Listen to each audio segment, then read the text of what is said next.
All righty. 1 second. Yes, and I'll do the conflict thing. Okay.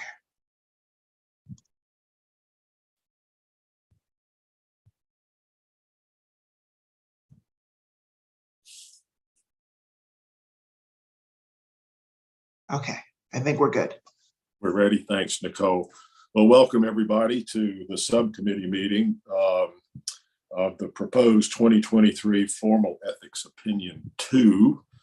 And I must remind everybody that we all have a duty under the State Ethics Act to avoid conflicts of interest and appearances of conflicts of interest and disclose that if should one arise. Hold on, Evan.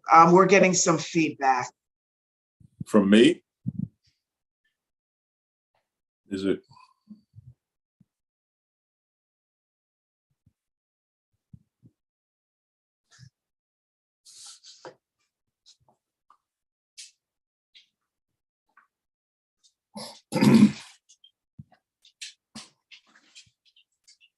Yes.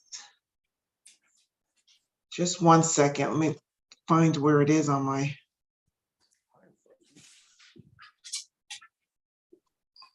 I got a dog that just joined the group.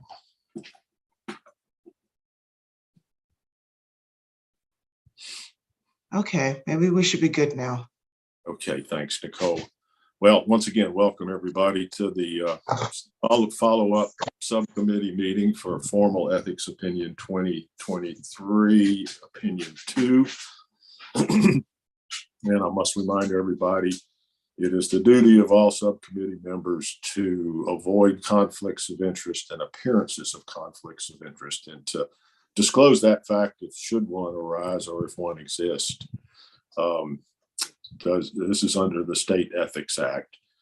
Anybody see a conflict or an appearance of conflict? If so, say so. If not, we're ready to go. And so, Nicole, I'm going to turn it over to you. And I don't think we need to go, issue by issue or, opinion by all the questions that were answered. But I thought I would just talk about the comments because we've been through the opinion. I think we're well versed in what the opinion is about, a confidentiality clause that interferes with the lawyer's ability to practice. We published the opinion for comment after the January meeting, and we received 2 comments. So the first comment is in that memo from Brian that he sent. And this lawyer, it seemed to me that what his concern was that the opinion is going to prohibit or restrict a person, so not just a lawyer, but any person's ability to speak about the underlying facts of a case if those facts were publicly or eventually made public. And so I think our opinion addresses a lawyer's responsibilities, right? So we don't have the authority to regulate the parties, what the parties can or cannot say. So the opinion is not focused on what the parties can or cannot agree to. Our opinion is focused on what lawyers can agree to or not agree to. And so I think this comment is addressed in our opinion in that it states that lawyers can't sign this agreement if it's going to restrict their ability to practice law. The opinion talks about information being publicly available and that you can't place a restriction on information that is publicly available. So I didn't really do anything in the opinion to address this comment. The second comment is from Mindy Schultz, and she is actually one of the defense lawyers that is the subject of the reason for this proposed opinion, and with Allison Mullins, who is the plaintiff's counsel who sent us the opinion. So long story short, I was giving advice and trying to help these lawyers come to an agreement. And so as she points out in her comment that there was certain language that ethics counsel, me, had approved for purposes of their fee or their agreement. But that language was approved prior to our subcommittee getting together and discussing what the requirements are going to be for lawyers trying to sign a confidentiality clause. So what she, excuse me, what Ms. Schultz really wants is that she wants to be able to include in a settlement agreement a confidentiality clause that restricts opposing counsel from making any statements about the fact that there was a claim, the identity of the parties, and in addition, and the underlying facts. And so we can't give her that. I mean, the opinion is very clear that publicly available information is fair game. So what I did, and I sent you a second copy because I deleted all the additional language that I put in. But what I did was just add language to, let me pull it back up, to opinion number 2. In the first paragraph. So at the end of the first paragraph, I included a settlement condition providing for non-disclosure of the amount and terms of a settlement, comma, this is the new language, the underlying facts or the identity of the parties is not only proper, but should be recognized where the details are not a matter of public record. So I gave her, the ability that if this information, if this settlement, if the facts of the settlement are not public record, no lawsuit has been filed, then you can include this stuff in there because it doesn't restrict a lawyer's ability to practice law. But if it is a matter of public record, then opposing counsel will be able to disclose that. So you let me know what you think about that, if I've got that right. I also added to opinion number 4, references to Rule 1.9. So Rule 1.9 was recently revised about the time that all of this was going on, but recently revised under Part C of the rule. It now permits lawyers to use a former client's confidential information against them if that information is publicly known. If it has already been discussed in a court hearing or was publicly disseminated. C2 allows the lawyer to to reveal or disclose a former client's confidential information if the information is publicly known. So I included that under opinion number 4, which is the opinion that addresses, are there any other rules that apply to this situation? So I just put in 1.9 to explain that once the matter is resolved, plaintiff's counsel can use and reveal a former client's confidential information if it's publicly available. Initially, when we drafted the opinion, we decided that we would not put 1.9 in because we figured if it became a former client question, then the rule clearly explains what it is. But I just thought, based on Ms. Schultz's comment, that maybe it would be better to include it in the opinion. So then, you all decide whether or not that's right or wrong, if you want to leave it in or if you want to take it out. Yeah, I think we touched on it in our initial meeting, and it's an entirely different issue than the confidentiality issue, and we decided to leave it off. But so I'm curious. Let's start with you, Tara. What do you think? You think that the proposed Nicole's wordsmithing is appropriate? I definitely think it's appropriate. I still think it was fine the way we had it. I think that this lawyer, while probably well-intentioned, is like, she has a personal stake in the original inquiry and is not happy with the maybe decision that the bar reached, that we reached. And I think it was fine the way it was. I agree that there's no need to address that first comment because I think I looked at it from the perspective of a layperson. I think that it's very clearly directed at what can lawyers do, what can lawyers sign. But for this second comment, I mean, I still think 1.9 is not relevant, but if it's going to help people kind of be a stop back, say, well, and by the way, you can't restrict this either because we already addressed it. It may be helpful to have that citation in there. So if somebody has that question and is ready to go, it already directs them to 1.9. So I still don't think we need it, but I understand why you put that in there, Nicole. And I think it's, I think it's okay to leave it in. I don't think it's wrong to have it there. I think it was fine the way it was. I'm fine to add it as long as everybody thinks it's not confusing. I don't think it's confusing. Fran? Yeah, I agree. I was confused about why we were here again. I mean, it's just so I think we obvious all- to me that, yeah, if this information was discussed publicly, that, court records, that it's fair game is kind of where I am with this, even at dinner parties. Right. Absolutely. All right, Kevin, what wisdom can you bring? I would also agree, the same as when the comments came in. I think the original drafted opinion was sufficient. This kind of adds surplusage, so to speak, I guess. The end of opinion 2, I don't mind that at all. It's just that little clause. I agree that I also don't think we need to add 1.9 into the mix. If it's something that the rest of the group thinks would help clarify, it wouldn't kill me, but I don't think we need that either.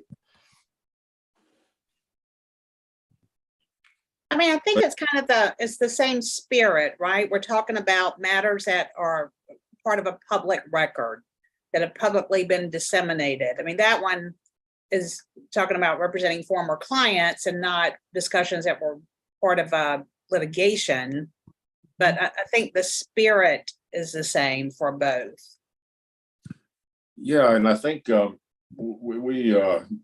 so much work went into this started with a 1.6 inquiry, and I was chair of that subcommittee, and we spent 2 years trying to figure this out and found that an adjustment to 1.9C was the best way to go. But we also, Nicole, we put in a comment under 1.6 also that kind of, I don't think we need to address it here, but lawyers, as a general rule, don't read the rules of professional conduct once they get out of law school unless they have an issue with the grievance.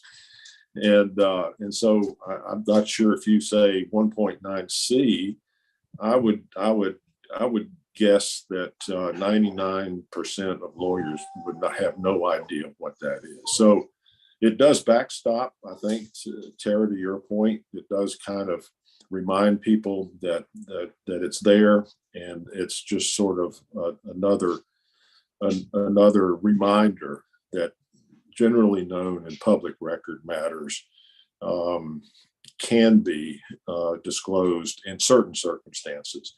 But, and I don't think it's our job, it's certainly not the state bar's job to make lawyers police their clients and the parties. I mean, and we certainly have no authority to discipline them, but I don't think we should make lawyers, police officers on their clients either. So my takeaway is it modifies the opinion. It doesn't change the opinion, and I think I like it the way it is. But I agree with you, Kevin. It's an entirely different issue, and it doesn't need to go in there. The opinion was fine the way it was, but this might help lawyers kind of see another rule and remind them that public record, generally known information is spoken about elsewhere. I will add that I think that this second comment where the defense lawyer wrote in, I mean, it seems like she's not worried. I guess the two clients' information merge when there's a settlement, but this Rule 1.9 specifically talks about, so if it's a plaintiff's lawyer, the plaintiff's client and the plaintiff's situation. And it seems like the defense counsel is worried about the opposing party speaking about her client. So, I mean, again, I think if we want to direct them, say, wink, wink, check out 1.9 if you have more questions, it should be, that is fine. but I still think the questions she wants addressed were addressed in the first opinion. So I mean, I think we're on the same page. I definitely, I like the added language in opinion 2. Just that one line I think is a great reminder. But yeah, I think it was fine the way it was. If we want to add this in just as kind of a signpost for folks to check out 1.9, I'm fine with that too. Okay. And so by adding this additional language, it will require us to republish. Oh, it's just, okay. I was thinking it was just kind of ministerial changes or Scrivener changes, but no. I'll check with Brian, but I think we're going to have to republish it.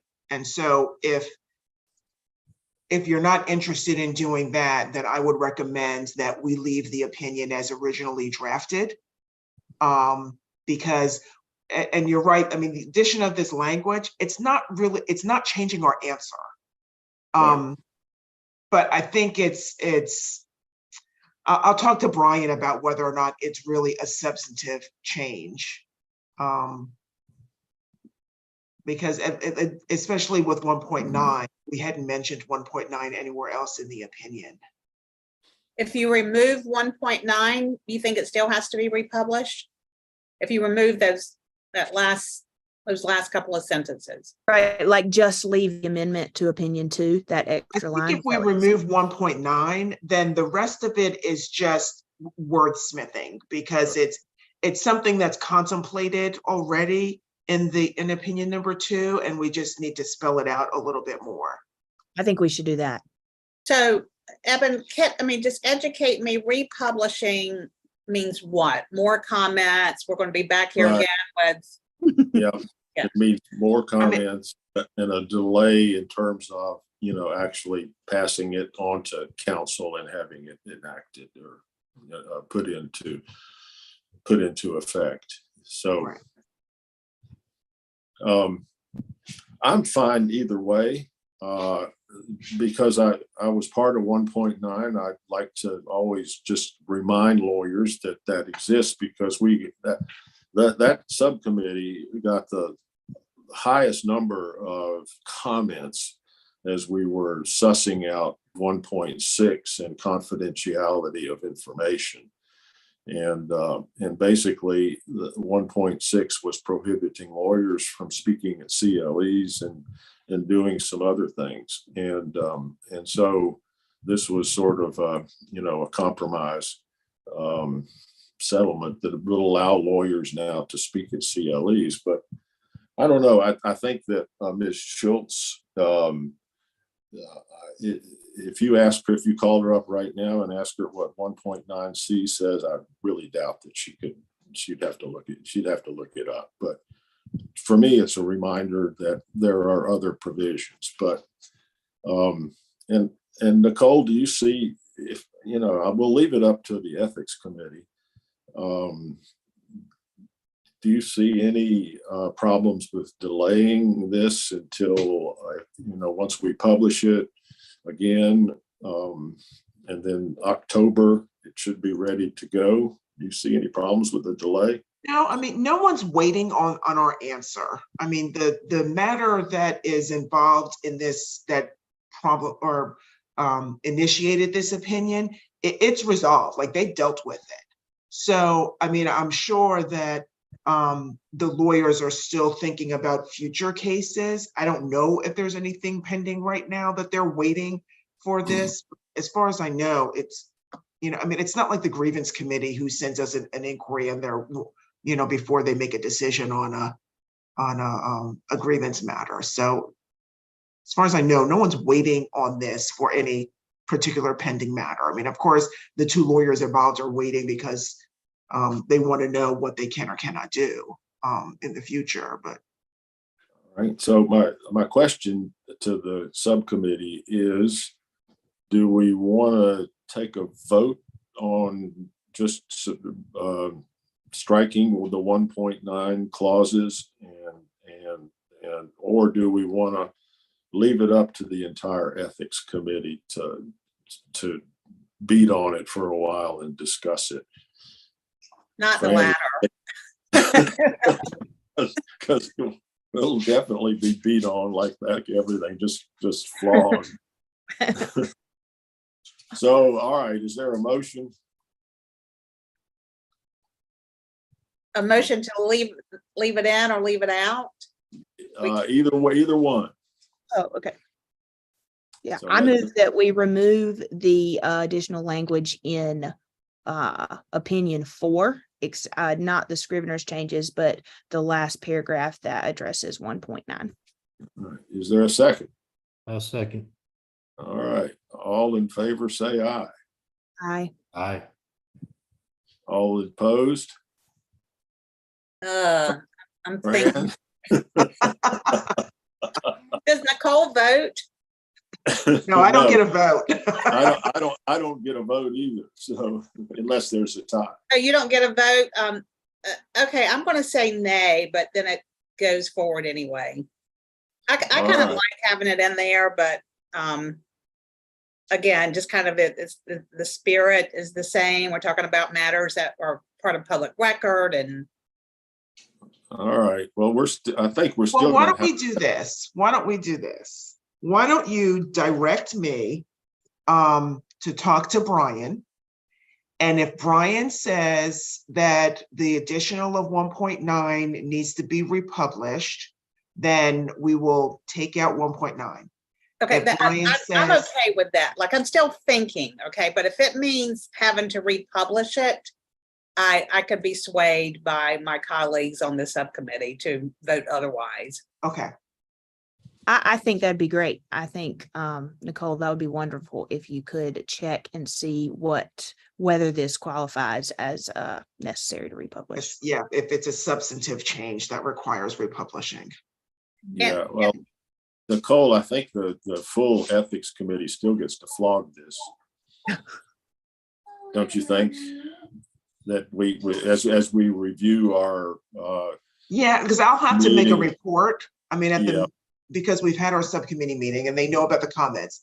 So at the July meeting, we'll make a report about the comments and what we decided to do with the proposed opinion.